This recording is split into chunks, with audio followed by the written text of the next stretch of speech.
All right, YouTubers.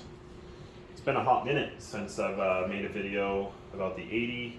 Um, Obviously, things have changed. I picked up a few fish. Obviously, some corals are in there now. More corals.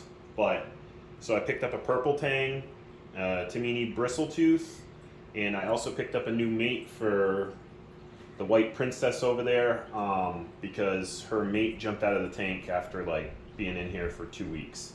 I do have a lid being made, but I don't think that I will need it at the moment. I think it was like a fluke thing. He was in the Evo upstairs, and I barely ever had my lid on for that upstairs.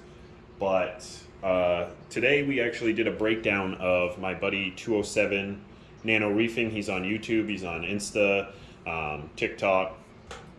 But he has a 32 flex fluval, and we had to move it to his new house. He got himself a new house, and beautiful little house for him and his family, and we just had to move the tank. So today was the day, and let me show you guys some of these things that came out of his system, because the fact that they grew in a 32 flex and they are in here and they're so big, like, just is so crazy. I also took a video of it. I might put it in my in this video so you guys can see it before we broke it down. But let's go take a little bit of a closer look. All right, so as you can see, we are loaded up on some frags. So these are most of them are from the Evo upstairs. We do have some millies in here and a couple of other acros, some smoothies and stuff that are from the One Reef, one of my first orders from One Reef. And then these right here, minus the bubblegum digi and my little acro here on the end that was pretty washed out when I first got it. But those are from his tank. Now, mind you, he hasn't been at his old house where the tank was for a week and a half, and before that he worked for like 2 weeks straight, so he hadn't really had the time to take care of it. So one of them STN'd, as you can see right here, this one. So I'm gonna try and keep it right where it is, nice and happy, and be done with it.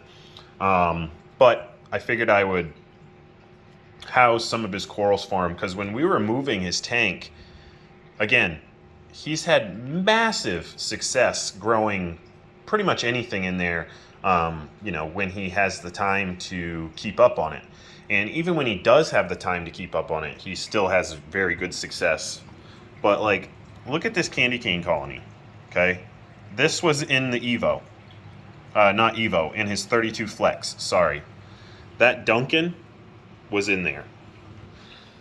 This Possilopora colony was in there.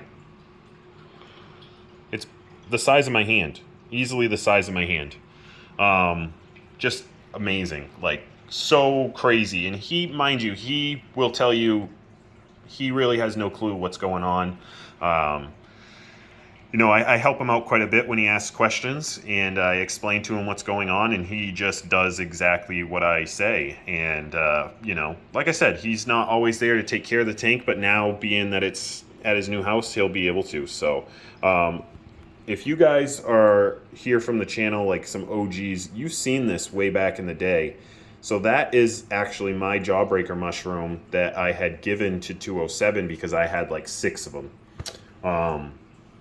So mine all melted away when I had a little bit of an elk issue, and I decided today, because this was just an extra piece, he was like, here, take it. And I was like, for sure, like, that's coming with me for, The Florida Recordias, same thing. Those are back. I believe I gave those to him as well, but they're back. They're going to be going up in the Evo because that is being changed over into an LPS softy tank. But just figured I'd give you guys a little update. That's the 80, and it is chugging along. It's doing really well. I really can't complain. Oh, sorry. I did do one other thing. I decided to put a second DMP40 on here. I almost called it MP40, but it's a DMP40. So I now have 2 DMP40s and a Higer cross flow that's just pushing right here. So this tank has more flow than I'll ever get out of these pumps, which is fantastic because if you guys know what I'm trying to do with this system, all the LPS is going to be out of here. LPS softies, they're just not going to be in here. It's going to be all SPS dominant. I say SPS because I am going to be taking some bubblegum digi, some red digi, some of my OG corals that I've had for, you know, a few years now, and they will be going in this system. But that's pretty much about it. Tangs are doing really good, super healthy at the moment, eating like absolute crazy. I don't know if you can see it, but that purple tang is just absolutely going crazy. I know it's super dark, but we're at the end of the day here, so losing some light, but I figured I'd give you guys an update because it's been so long since I've done it. But yeah, the boy can grow some coral. 207 nano reefing. He can do it. So if you guys are local and you guys want some Possilopora for free, he's giving pieces away for free. You let me know. I'll break you off a piece. I know I got a couple of guys here that are local to Maine, New Hampshire, so if you guys are looking for a nice, easy SPS, that's the ticket right there. But that's it. I don't have anything else to say about the 80. Everything's chugging along. It's doing really well. I will be getting a fish order here soon, and there will be actual my coral coming in because I'm storing quite a bit for him right now just because of his whole move, and he's also building a 75, so, you know, I'm helping my boy out. But that's pretty much about it. You guys can hit me up in the comments if you want. If not, you can find me over on TikTok or Instagram. Shoot me a message. Say what's up. Thanks, you guys. Hit that subscribe button. You're already here at the end, you know. Hit it. Appreciate you guys. Later.